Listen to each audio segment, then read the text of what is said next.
Hi, welcome back to my channel. ഇന്ന് ഞാൻ വന്നിരിക്കുന്നത് കടായി പനീറിൻ്റെ റെസിപ്പി ആയിട്ടാണ്. അതായത് റെസ്റ്റോറൻറ്റിലൊക്കെ നമ്മൾ പോയി കഴിക്കുമ്പോൾ കിട്ടുന്ന അതേ ടേസ്റ്റിൽ തന്നെ, സെയിം ടേസ്റ്റിൽ തന്നെ നമുക്ക് വീട്ടിൽ തയ്യാറാക്കി എടുക്കാൻ പറ്റും. അതിന് വേണ്ടിയിട്ട് ആദ്യം നമുക്ക് കുറച്ച് കാഷ്യൂ നട്ട് എടുത്ത് വെള്ളത്തിൽ കുതിർക്കാൻ വയ്ക്കാവേ. ഇതൊന്ന് പേസ്റ്റാക്കി എടുക്കാൻ വേണ്ടിയിട്ടാണ്. അതുകൊണ്ട് ആദ്യമേ ഒന്ന് കുതിർത്ത് വെച്ചില്ല എന്നുണ്ടെങ്കിൽ പിന്നെ പേസ്റ്റാക്കി കിട്ടത്തില്ല. അതുകൊണ്ടാണ് അതൊന്ന് കുതിർക്കാൻ മാറ്റി വയ്ക്കാം. കുറച്ച് വെള്ളം ഒഴിച്ച് അത് കഴിഞ്ഞതിന് ശേഷം ഒരു കടായി അടുപ്പത്ത് വെച്ചതിന് ശേഷം കുറച്ച് ബട്ടറും കുറച്ച് റിഫൈൻഡ് ഓയിൽ, ഏതെങ്കിലും റിഫൈൻഡ് ഓയിൽ തന്നെ എടുക്കാൻ നോക്കുക. കാരണം കോക്കനട്ട് ഓയിലാണെങ്കിൽ അതിനൊരു ഫ്ലേവർ ഉണ്ടാവും. ആ ഫ്ലേവർ ഈ കറിയുടെ ടേസ്റ്റ് മാറിപ്പോവും. അതുകൊണ്ട് ഞാനിവിടെ സൺഫ്ലവർ ഓയിലാണ് എടുത്തേക്കുന്നത്.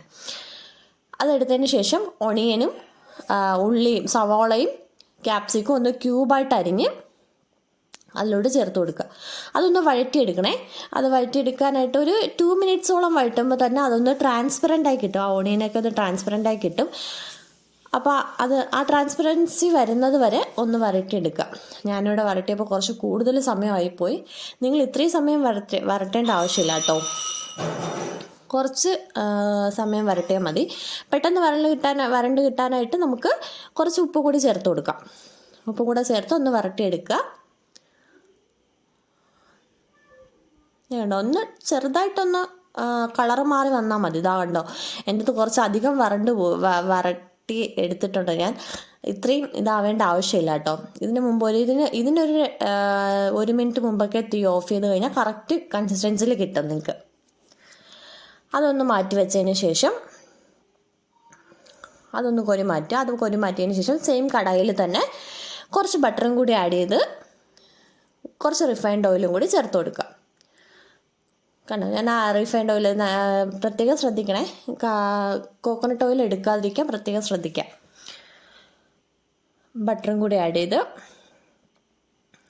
നമ്മൾ എടുത്തു വെച്ചിരുന്ന പനീറില്ലേ, പനീർ ചെറിയ പീസുകളാക്കി, ഞാനിവിടെ പാക്കറ്റിൽ മേടിച്ച പനീറാണ്.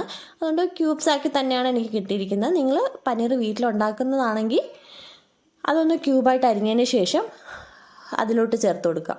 ചേർത്ത് കൊടുത്ത് ഒന്ന് വേവിച്ചെടുക്കുക. വേവിക്കുക എന്ന് പറഞ്ഞാൽ ഒന്ന് റോസ്റ്റ് ചെയ്തെടുക്കുക. ഒരു ചെറിയൊരു ബ്രൗൺ കളർ വന്നാൽ മതിയാവും. കാരണം പനീറിന് അധികം വേവില്ല എന്നുള്ള കാര്യം നിങ്ങൾക്ക് അറിയാമല്ലോ. അപ്പോൾ ജസ്റ്റ് ഒന്ന് ബ്രൗൺ കളറായി വന്നാൽ മതിയാവും. എന്താ കണ്ടോ, ജസ്റ്റ് ഒന്ന് ബ്രൗൺ കളറായി വന്നിട്ടുണ്ട്. ഞാൻ ഇതിനെ കോരി മാറ്റാണേ. കോരി ഒരു പാത്രത്തിലോട്ട് മാറ്റിയതിന് ശേഷം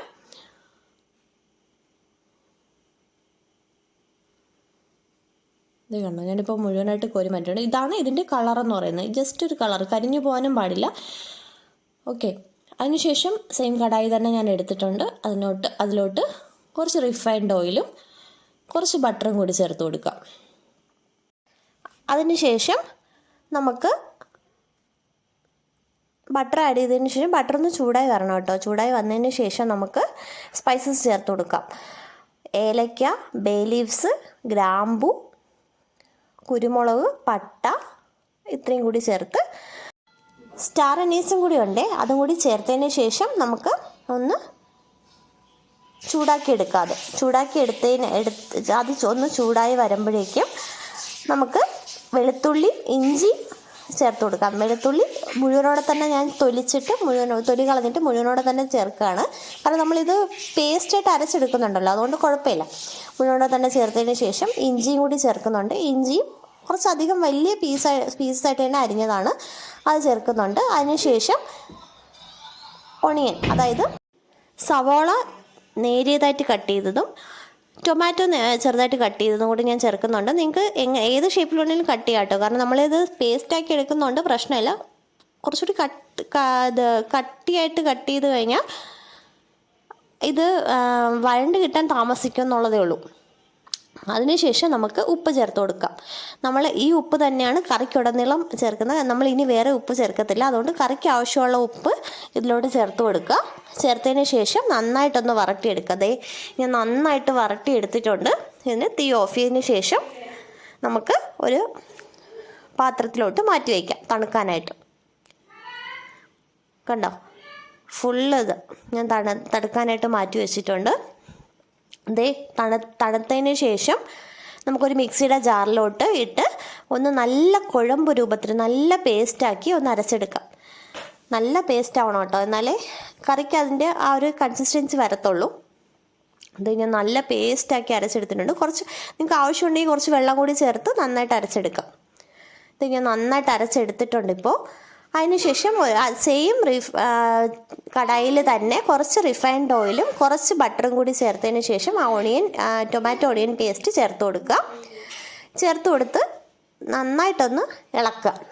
നമുക്ക് ഞാൻ അതിൽ കുറച്ചധികം അരപ്പ് അതിലിരുന്നത് കൊണ്ട് ഞാൻ കുറച്ച് വെള്ളം കൂടി ഒഴിച്ച് മിക്സിയിൽ ഒന്ന് ബ്ലെൻഡ് ചെയ്തെടുക്കുന്നുണ്ട്. അതൊന്ന് ചേർത്ത് കൊടുക്കുന്നുണ്ട്. അതിന് ശേഷം കുറച്ചുകൂടി ഇരുന്നത് കൊണ്ട് കുറച്ച് വെള്ളം കൂടി ആഡ് ചെയ്തതിന് ശേഷം ചേർത്ത് കൊടുക്കുകയാണ്. അങ്ങനെ ചേർത്ത് കൊടുത്ത് നമുക്ക് നന്നായിട്ടൊന്ന് ഇളക്കി യോജിപ്പിക്കാം, വെള്ളവും ഇതെല്ലാം കൂടി.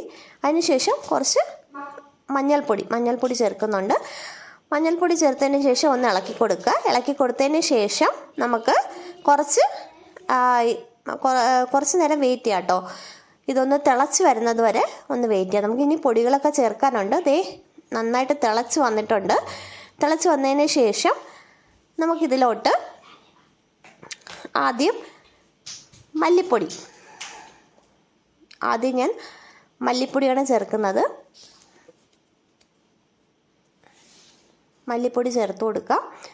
ഇത് കണ്ടോ, ആവശ്യത്തിന് മല്ലിപ്പൊടി ചേർക്കുന്നുണ്ട്. അതിന് ശേഷം അതൊന്ന് ഇളക്കി കൊടുക്കുക. മല്ലിപ്പൊടി ചേർത്തൊന്ന് ഇളക്കി കൊടുക്കുക. അതിന് ശേഷം ഞാൻ ചില്ലി പൗഡർ, അതായത് മുളക് പൊടിയാണ് ചേർക്കുന്നത്. മുളക് പൊടി ആക്ച്വലി ഞാനിവിടെ കാശ്മീരി ചില്ലി പൗഡറാണ് ചേർക്കുന്നത്. നിങ്ങൾക്ക് എരിവ് കുറച്ച് വേണം എന്നുണ്ടെങ്കിൽ നമുക്ക് നോർമൽ മുളക് പൊടി കൂടി ചേർക്കാവുന്നതാണ്. പക്ഷേ കളർ കിട്ടാനായിട്ട് കാശ്മീരി ചില്ലി പൗഡറാണ് ഏറ്റവും നല്ലത്. അതുകൊണ്ട് ഞാനിവിടെ കാശ്മീരി ചില്ലി പൗഡർ മാത്രമേ ചേർക്കുന്നുള്ളൂ. ഇതിന് ആക്ച്വലി ഈ കറിക്ക് എരിയുടെ ആവശ്യമില്ല, അല്ലാതെ തന്നെ കഴിക്കുന്നതാണ് ടേസ്റ്റ്. അതിനുശേഷം ഗരം മസാലയും കൂടി ചേർത്ത് നന്നായിട്ടൊന്ന് നന്നായിട്ടൊന്ന് ഇളക്കി കൊടുക്കുക. ഇളക്കി കൊടുത്തതിന് ശേഷം ഈ അരപ്പൊന്ന് നമ്മൾ ഈ പൊടികളുടെ പച്ചമണമൊക്കെ ഒന്ന് മാറണമല്ലോ, അപ്പോൾ അതിന് വേണ്ടിയിട്ട് നമുക്ക് അടച്ചു വെച്ച് ഒരു 5 മിനിറ്റ് ഒന്ന് വേവിച്ചെടുക്കാം. 5 മിനിറ്റ് കഴിഞ്ഞ് വേവിച്ചെടുത്തിട്ടുണ്ട്.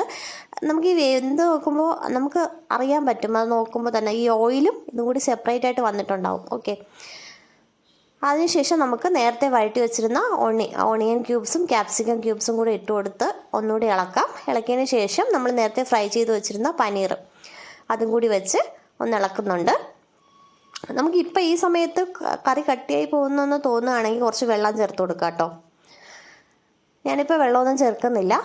അതിനുശേഷം നമുക്ക് കാഷ്യൂ പേസ്റ്റാക്കി എടുക്കാം. നമ്മൾ നേരത്തെ സോക്ക് ചെയ്ത് വെച്ചിരുന്ന കാഷ്യൂ പേസ്റ്റാക്കി ഞാൻ എടുത്തിട്ടുണ്ട്. അതൊന്ന് കറിയിലോട്ട് ചേർത്ത് കൊടുക്കാം. ദേ കണ്ടോ, കറിയിലോട്ട് കാഷ്യൂ പേസ്റ്റ് ചേർക്കുന്നുണ്ട്. ഈ കാഷ്യൂ പേസ്റ്റ് നമ്മൾ കറി ഒന്നുകൂടി നല്ല കൊഴുപ്പ് കിട്ടാൻ വേണ്ടിയിട്ടാണ് ചേർക്കുന്നത് കേട്ടോ. നിങ്ങൾക്ക് ഫ്രഷ് ക്രീം വേണമെങ്കിലും ചേർത്ത് കൊടുക്കാം കാഷ്യൂ പേസ്റ്റിന് പകരം. അതിനുശേഷം കസൂരി മേത്തി. ഇത് ഒരിക്കലും സ്കിപ്പ് ചെയ്യാൻ പറ്റാത്ത ഒരു ഇൻഗ്രീഡിയൻ്റാണ് കടായി പനീറിൽ കസൂരി മേത്തി.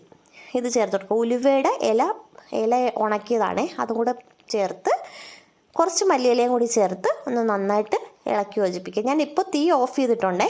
ഇപ്പോൾ തീ ഇല്ലാതെയാണ് ഞാൻ ഈ ഇലകളെല്ലാം ഇട്ടത്. ഇപ്പോൾ കടായി പനീർ റെഡി ആയിട്ടുണ്ട്. സൂപ്പർ ടേസ്റ്റിയാണ്. നമുക്ക് പൊറോട്ടയുടെ കൂടെയും ചപ്പാത്തിയുടെ കൂടെയൊക്കെ നല്ല കോമ്പിനേഷനാണ് കേട്ടോ. വീട്ടിലൊന്ന് ട്രൈ ചെയ്ത് നോക്കണേ. റെസിപ്പി ഇഷ്ടപ്പെട്ടാൽ ലൈക്ക് ചെയ്യുക, ഷെയർ ചെയ്യുക. എൻ്റെ ചാനലും കൂടി ഒന്ന് സബ്സ്ക്രൈബ് ചെയ്ത് സപ്പോർട്ട് ചെയ്യണേ. താങ്ക്